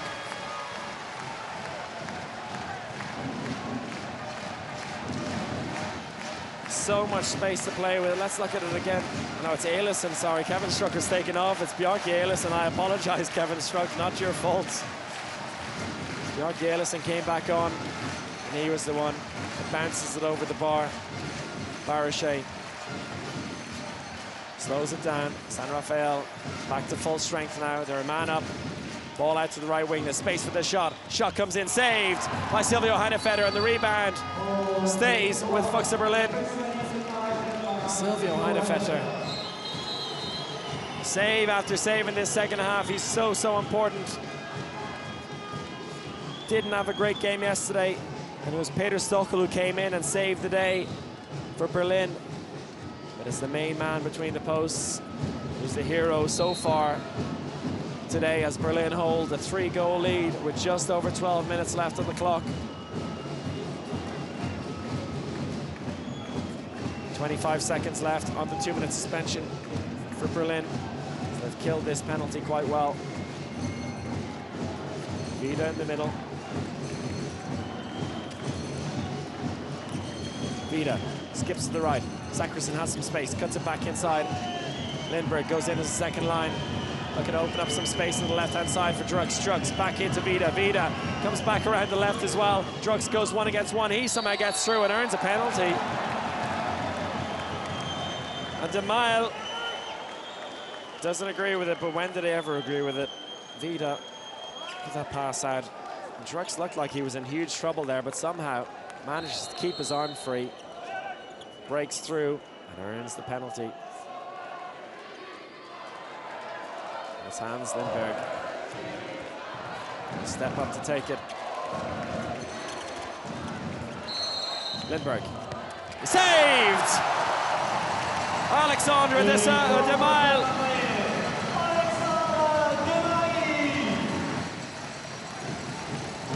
Finally stops a Hans Lindberg penalty. We've seen him and Coach Toe fire them away all day today, but in this second half, De Mile stops Lindberg. Heinevetter stopped Coach Toe. Still a 3-goal lead though for Berlin. A big chance for Saint-Raphaël to cut the gap now, make a real game of it here in these last 11 minutes. Sarmiento, Abeli shoots straight. Rebound somehow gets to Artem Karolek. Huge stroke of luck for Saint-Raphaël there. The shot by Abeli was no good whatsoever. Shot straight at a block. Let's look at that again. 2 men waiting for it on the block. But Eric Schmidt's block somehow finds its way into the hands of Artem Karolek. Painful for Füchse Berlin. 3rd of the game for Karolek. The lead, 2-goal lead. Saint-Raphaël defense pushed out. All of them to 9 meters, basically. Vida plays it into Zackerson. Zackerson fires it in from the middle. The jump shot this time, he can do everything to Swede. Ball, Krantz cuts back inside, plays it out to Barochet. Barochet, Dipanda shoots, saved. Silvio Heinevetter again, he has Dipanda's number today. As we see the goal, Matthias Zackerson, 1.78 m, but he can find that space so well. And he's got the power to make up for the lack of height. 11 saves for Heinevetter, 5 in the first half. He's already beaten that in these 20 minutes of the second half. Zackerson plays it out to Drux. Drux, attacker foul perhaps? No, it's a free throw. Difficult one to call from up here. The referees give a free throw. As we approach 9 minutes left in this final.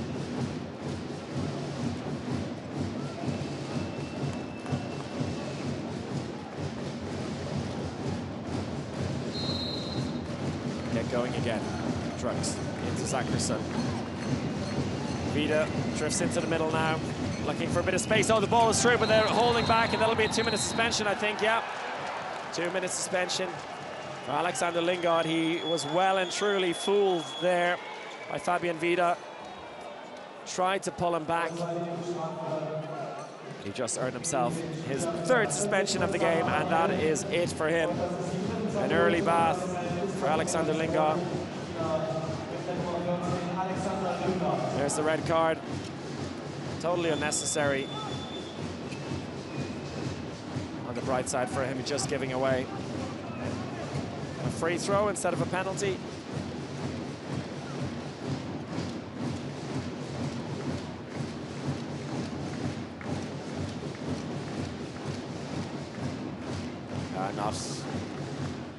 Not a good move by Lingard.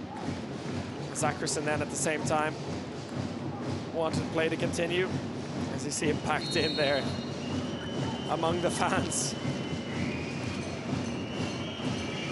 So Vida, they go two lines again with Schmidt waiting inside there. Ball across the drug, shot comes in, it's blocked. Free corner throw. Good defending. Saint-Raphaël. Minute 40 left in their suspension. The space on the left wing. Ball go to the left wing. There's Kevin Struck waiting out there again. Ball out to him again. Does he go for the shot? He does go for the shot, and he's wide to the right. Oh, a sitter being missed by Kevin Struck. And it remains a 3-goal deficit. Saint-Raphaël still have a chance. They've taken their keeper out to play 6-on-6 in attack. Abili, left back, Sarmiento in the middle. Barachet. He's done well these last few minutes. Javier Barachet. Get another chance to shoot here. Here he is on the ball. Lays it off. Abili. Wing comes around. There's space there for the shot. Shot comes in. That's a penalty. Good play. Very good play. And it's Arthur Vigneron who broke through. He was looking for trouble there. He knew that the contact was coming, but he stayed brave. Got the shot away and earned his side a penalty. Good blocking as well there, you can see on the line. Shot comes in, and Danny Sarmiento cuts the deficit to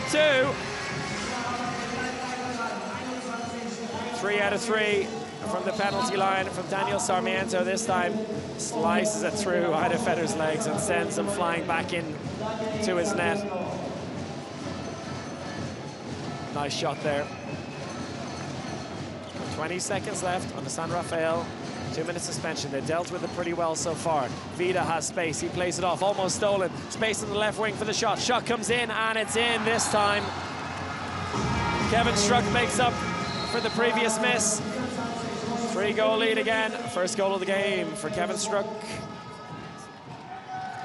The 2-minute suspension is over. But they don't bring the keeper back in. They go for 7-on-6 in attack. There's an empty goal for Saint-Raphaël. Barachet, Sarmiento, Abili should play it back, but he's held up. Good defending. Here we go again.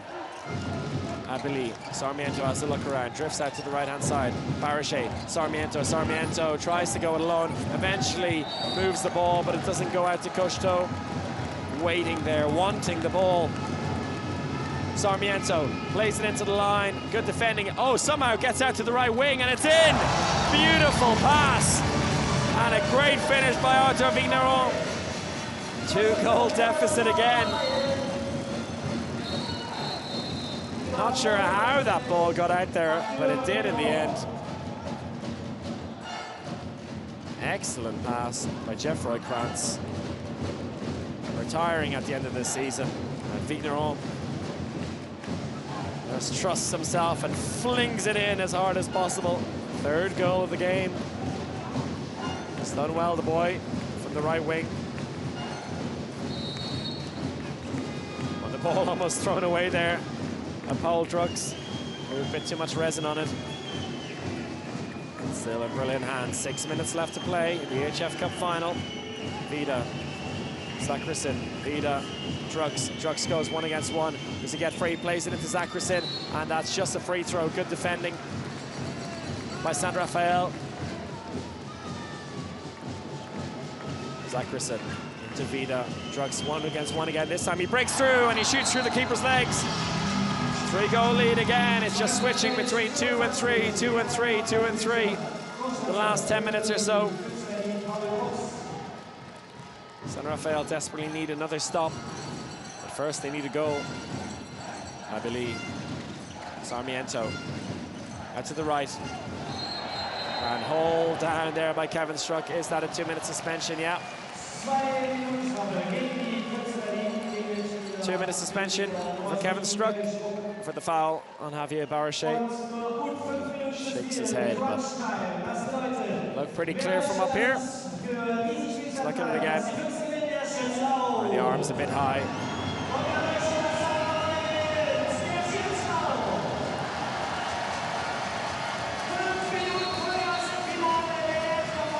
Five minutes, 10 seconds left.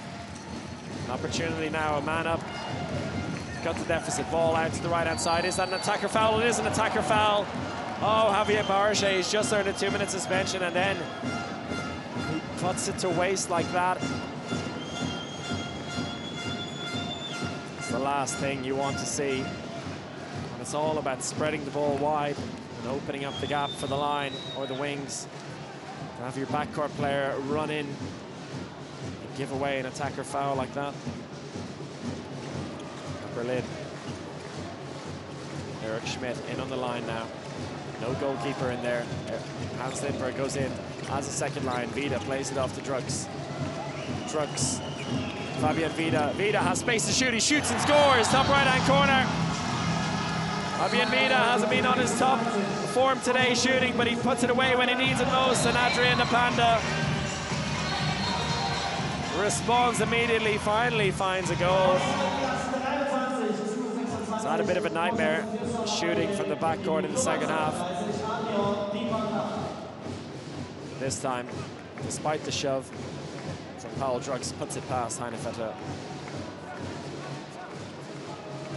It's a 3-goal deficit once again.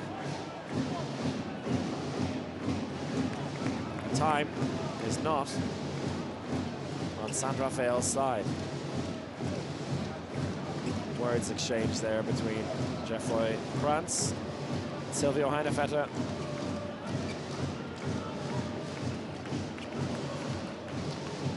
With Wissam Hammam coming on, it looks like. We're ready to go again. Once everyone gets on side. So 4 minutes left to play. Panda, you can see there his first goal of the game from 7 attempts. Was not good enough from your first choice right back. 1 from 7, a bit of a disaster for him today, but at least he put that one away. 3-goal deficit. Berlin in control, time on their side, have got the ball in their hands. Drugs, Fabian Vida. Vida goes alone, plays it off to nobody. Barrachet shoots into an empty net, but it's stopped. And Matthias Zackerson somehow manages to keep it out. Matthias Zackerson with an excellent bit of covering there. And down the other end. There's an attacker foul. No, it's a normal foul. Sarmiento brought down by Fabian Vida. I'd love to see that stop, that interception from Matthias Zackerson. The idea was right by Barrachet to go for the long-range shot. Little did he know, Matthias Zackerson was ready to pop up and save the day. Shot by Tony Sarmiento. Cuts it deficit to 2. That's what you have to be wary of. He's capable of absolutely everything. Loves to jink in among the defenders, but also very capable of firing one in about 8-9 meters. And in the final 3 minutes here, just 2 goals separate the sides. They need to be calm here. Berlin, they can't throw the ball away like they did there in the last attack.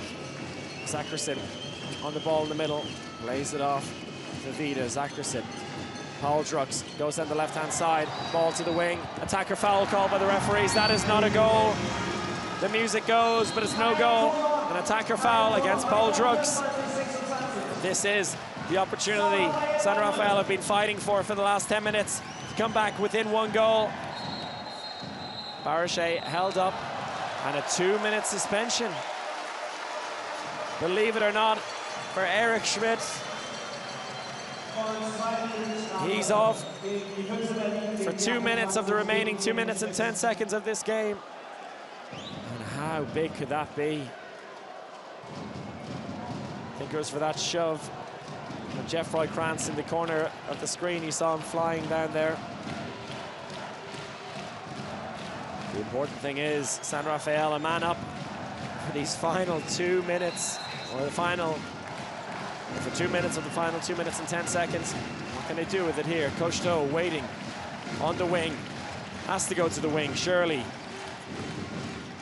Barachet finds the line is free, shoots and scores! It's a 1-goal game. Artsem Karolek, 4th of the game for him. And it's a 1-goal game. Füchse Berlin have been in command throughout this second half. We've had 3, 4, 5 goal leads. But now, it's down to 1. They need something here. Koch, Vida goes 1 against 1. You can hear the whistles and the boos from this crowd. They're all up. Oh, and it's Matthias Zackerisson. He pops up again with another standing shot. What a rocket that boy has for a left arm from the right back position, and that's an attacker foul. Matthias Zackerisson again and again and again. He's popped up with those standing shots. And could that be the winner?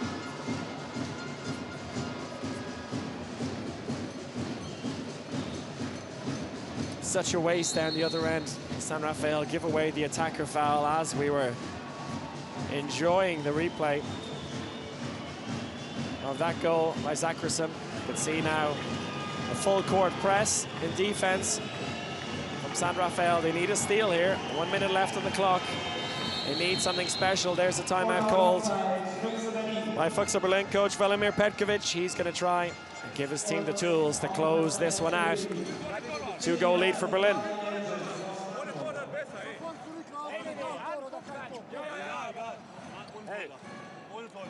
Nur Bewegung und ich will das Außen. Ich habe bietet immer und Richter auf da nicht mehr, wie beim Ball. Wie beim Ball. Jeder muss in Bewegung kommen und Richter dort dann passieren. Innen anlaufen und zurück wieder breit gehen. Nur Bewegung ist wichtig und Zeit. Ist okay, Jungs, jawohl. Und zurück laufen. Vicente Mela, komm! On revient à un but ou on perd de 3, c'est pas grave. Ok, on prend le risque les gars. On y croit, allez. On met des petits ou pas? Attention, ils vont jouer à 7 peut-être. Allez, allez, joue à 7. C'est toi qui laisse derrière. Allez. Jusqu'au bout.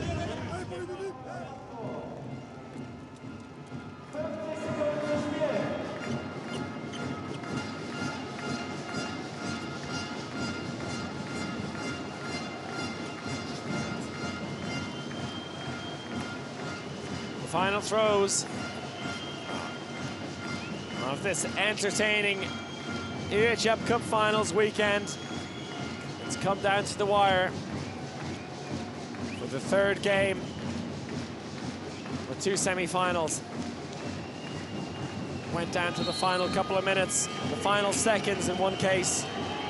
Could we see the same here? Zackerisson, Vida tries to find some space, finds the line, and that's put in. Referees are happy with it. Cocheteau now, he takes a shot and it's saved, but it's a free and a 2-minute suspension for Matthias Zackerisson, but he doesn't care one little bit. Nice ball in to Paul Drucks, who came in as a second-line player. And down below me, you can see the Füchse Berlin players celebrating already. Ball out to Cocheteau. Cocheteau saved! Silvio Heinevetter shows this Magdeburg crowd what he thinks. 20 seconds left to play here, and that is game, set, and match for Füchse Berlin, the 2015 champions, last year's beaten finalists. They got revenge for that final defeat yesterday in the semi-final. And today, they become the EHF Cup champions for the 2nd time. What a fully deserved 28-25 victory over Saint-Raphael Var. And Saint-Raphael outclassed this time last year in the semi-final, 11-goal defeat to Füchse Berlin. This time around, they pushed them all the way to the final minute. But it's Füchse Berlin who take the title. You can look at the delight on all their faces. They've had their injury problems this year. They lost Peter Nenadic halfway through the season. He moved to Vesprem. But they reshaped, they refocused. They're still in contention in the German league this season. And in the EHF Cup, they've gone all the way. For the second time in their history.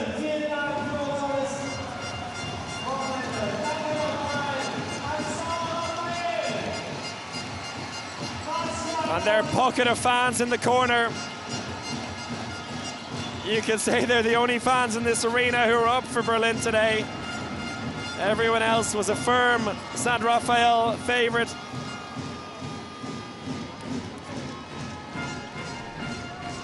But it's Berlin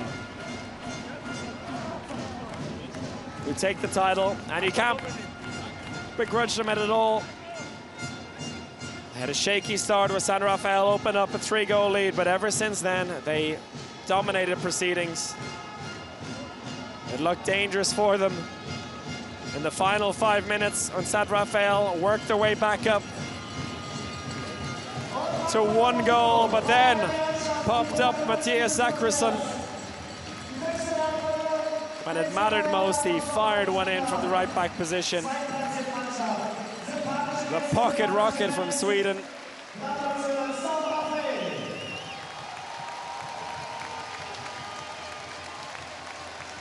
He played a huge part today.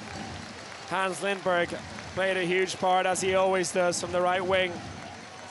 Paul Drux popped up with important goals throughout. Fabian Vida wasn't quite as incisive and deadly from the backcourt. But when he needed to in the second half, he also popped up with the odd goal. And Silvio Heinevetter bounced back from his under-par performance yesterday to save the day between the posts for Berlin. Excellent goalkeeping. Made some massive saves at crucial moments, particularly penalty saves and fast break saves against Raphael Kosto.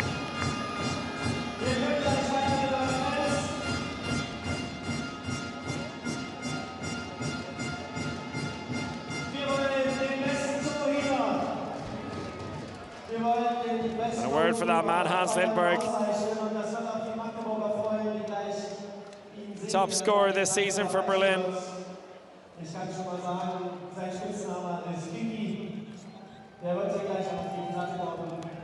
And he, after losing 2 finals in the last few years, he lost the final in 2015 with Hamburg against Berlin, then moved to Berlin, lost the final last year against Göppingen. This time around, he's on the winning side, and he will lift the coveted EHF Cup trophy. You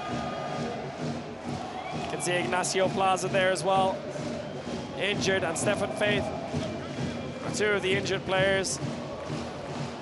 They will enjoy this just as much as the rest of them.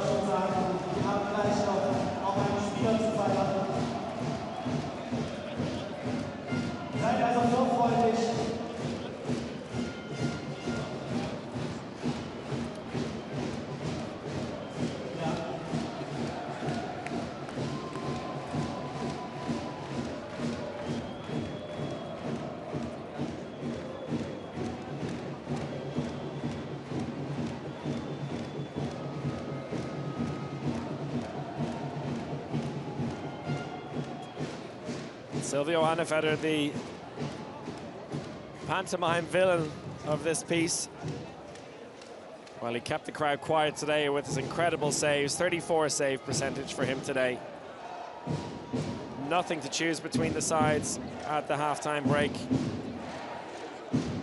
But With the saves of Silvio Heinevetter and the goals, the likes of Matthias Zackersson, Paul Trucks and Hans Lindberg made the difference in the end.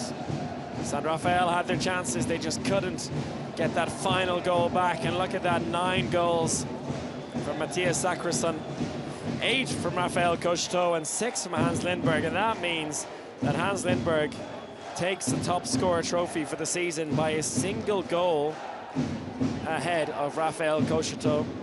3 goals separated them coming into the game. With the 6 goals today for Hans Lindberg takes his total to 82 for the season, and for the 2nd season in a row he gets the top scorer trophy. But this time around he'll also get the Champions Trophy.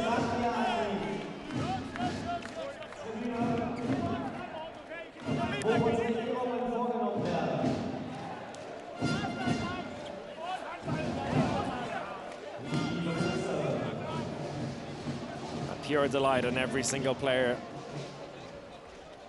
And down to the left, I see the Frenchmen sitting, waiting to receive their silver medals, looking distraught. They gave it their absolute all. They came into this weekend as relative underdogs, the only non-German side, coming up against the hosts in their semi-final, but they upset the odds. They spoiled the party for the home side yesterday, but they couldn't make it count today. Still the best finish for them, their first European final. Still no EHF Cup triumph for France.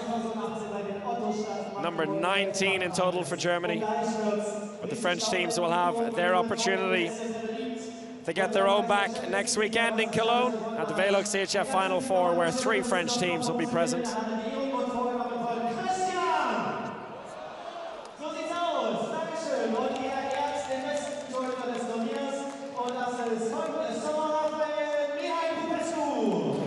And here we have the Best Goalkeeper Award given to Mihai Popescu, handed over by Christian Godin, the former SC Magdeburg goalkeeper, Champions League winner back in 2002. He gives it to Mihai Popescu, who had a wonderful semi-final, a brilliant first half of this final, but it wasn't enough in the end. But a deserved winner of the Best Goalkeeper trophy. Next, the top scorer.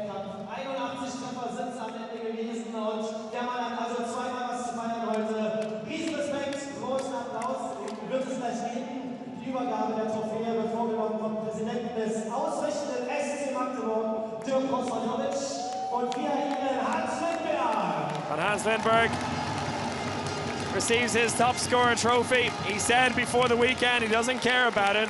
It's all about the team. Well, this time he can enjoy it a bit more with a big smile on his face as he receives the award handed over by Joachim Kurth from Select Germany, the sponsors of the ball.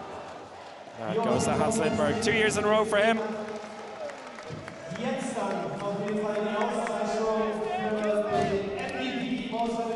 Now for the MVP, the Ottostadt Magdeburg EHF Cup Finals.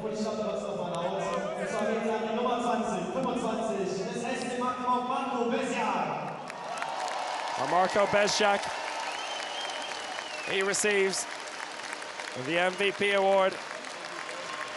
Brilliant performances for him. Playmaker for Magdeburg, he receives the most valuable player trophy from Dirk Rosmanovic. Rosmanovic from the SC Magdeburg club, giving it to his centre back. So that's it for the individual trophies, and now on to the team trophies.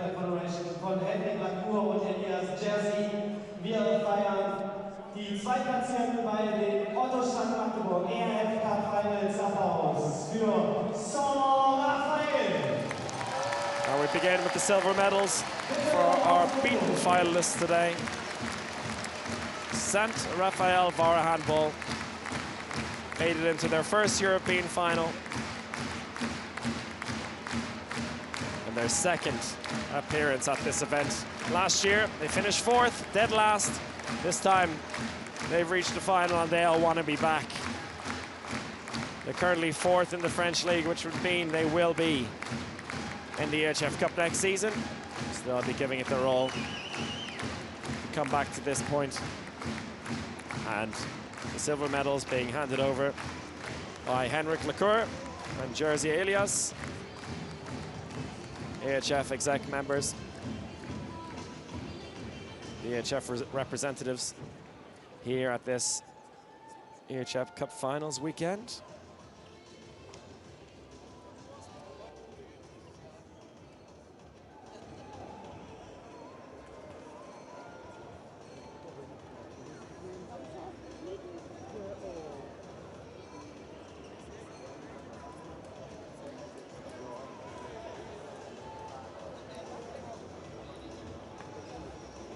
It's never fun to receive the silver medals on this occasion. They're not being put around their neck. You always see the silver medalists, particularly when they're disappointed with the result, they tend to take the silver medals off their necks. This time, being handed to them, and they'll be proud of their achievement. They have to be. It's been an excellent season for them. Done so well to reach this stage, and they did themselves proud in the final. And it's great to see the camaraderie between the two teams after an intense battle like that in a European final, where respect and friendship prevails in this sport. After a battle of 60 minutes, it's fantastic to see. And I'm sure they'll be sharing a beer after the games, or after the ceremony is finished here.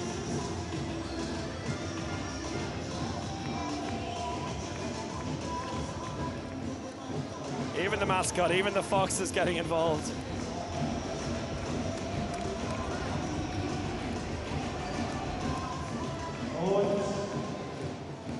And that is that for Saint-Raphael Var.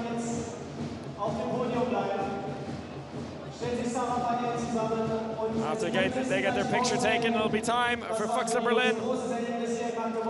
Their moment to shine.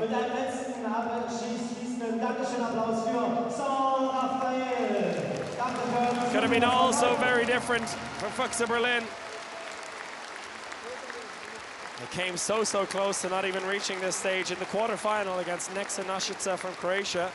They went 8 goals down in the first leg, but fought their way back in the second half of their second leg to claim a 9-goal victory and book their spot in these finals. And since then, they have been the outstanding team. 3-goal win in their semi-final against Frischhoff Göppingen. And a 3-goal victory for here. Paul Drux can't quite believe it. Oh, the rest of the boys are just enjoying the moment.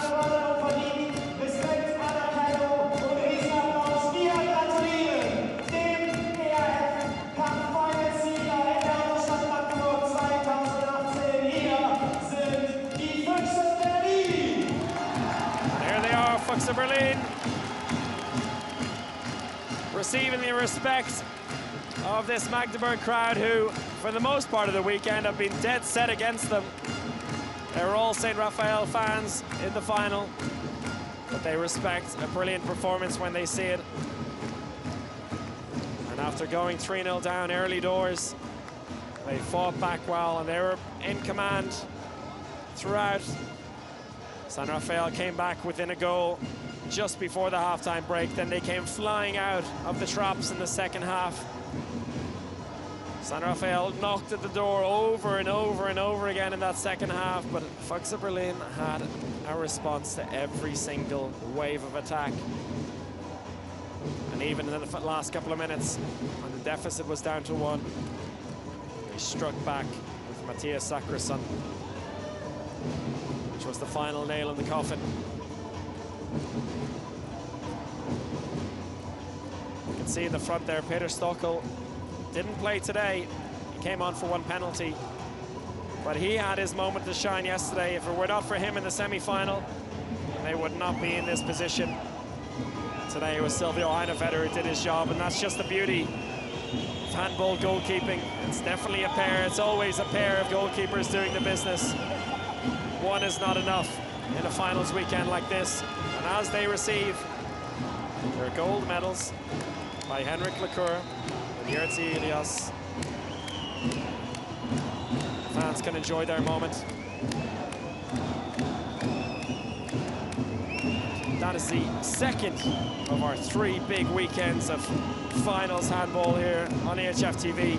We had the women's EHF Final 4 in Budapest last weekend, won by the Hungarian side Jur. We have the men's EHF Cup finals, won by German side Füchse Berlin. Who will it be next weekend at the Velux EHF Final 4 in Cologne? My colleague and pal, Tomo Branigon, will be there to provide you coverage of that one, where the French sides will have a chance to claim a title of their own, or will it be the defending champions, HC Vardar?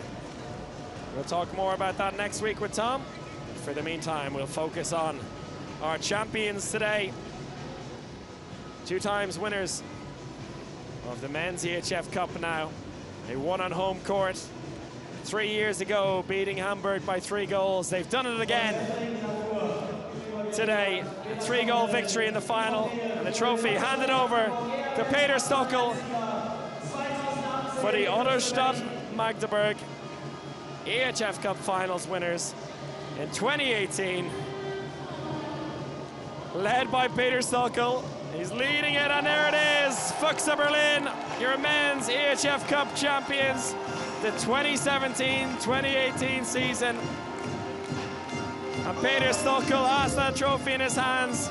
The 42-year-old Czech. He will retire at the end of this season, and there's the 2 of them, the 2 goalkeeping heroes. And that is it for the end of a thrilling weekend of handball here in Magdeburg. I certainly enjoyed it. I hope you all did too. Like I said, join Tomo Branigon next weekend, right here on EHF TV for the Velux EHF Final 4.